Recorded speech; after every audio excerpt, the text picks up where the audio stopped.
أعزائي المشاهدين، واللقاء مع الكابتن عبد الله رستم المدير الفني لفريق نجم سيناء. بنقول لك كابتن عبد الله هارد لك، ولكن نعلم جيدا أن الفريق يمتاز بعدد كبير من الناشئين وظروف الحظر وبداية الدوري من 10 أيام. هل هناك جديد ممكن أن تضيفوا لنا؟ يعني بسم الله الرحمن الرحيم. يعني الحمد لله طبعا على النتيجة دي بتاعت ربنا سبحانه وتعالى. طبعا ببارك لنادي المريخ على المكسب النهارده. زي ما انتم عارفين يعني فرقة محترمة، فرقة المريخ. لعبت زي ما انتم عارفين، يعني انا يمكن اتكلمت كذا مرة في الموضوع ده، ان اغلبية العناصر يمكن 8 لعيبة في الملعب 20 و19 سنة و18 سنة.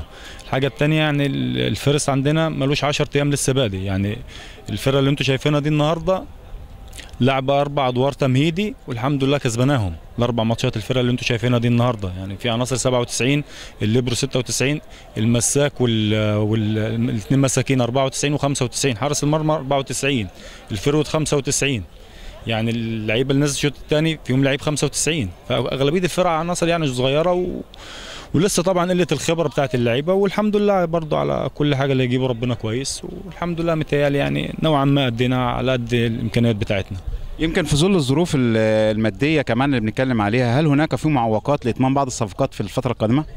بص حضرتك، احنا لينا سنين، يعني دي رساله للناس المسؤوله. يعني يا ريت تبصوا بصه لشمال سيناء بقى شويه. يعني احنا بنسمع فرقه المريخ يعني السنه دي اخذ دعم يمكن مش اقل من 1.5 مليون. فرقه شمال سيناء متهيألي ما كملتش 30,000 جنيه دعم. طب نشتغل ازاي؟ هنجيب لعيبه ازاي؟ هنصرف منين؟ فلازم المسؤولين، وزير الشباب والرياضه، محافظ شمال سيناء، شوف محافظ بورسعيد بيعمل ايه للفرقه بتاعته. يا ريت تبص بقى بصه لشمال سيناء بقى شويه. يا ريت الناس المسؤوله عن الرياضه تبص بصه كويسه لشمال سيناء عامه، مش نجمه سيناء بالذات. اغلبيه الانديه يا كابتن يعني يوم ما بتاخد 50,000 ولا 40,000 يعني عملوا انجاز. متهيألي في الكوره دول مش مكملين، يعني لا مؤاخذه في الكوره، مش عايز اقول لفظ ملوش لازمه، لكن حق لعيب يعني ناشئ في نادي المريخ ولا في اي نادي تاني 40,000 لفرقه هتعمل لها ايه؟ ما اعرفش. طبعا رسالتك هتوصل ان شاء الله، وبنشكرك على اللقاء. ونقول لك هارد لك كابتن. شكرا يا كابتن، شكرا.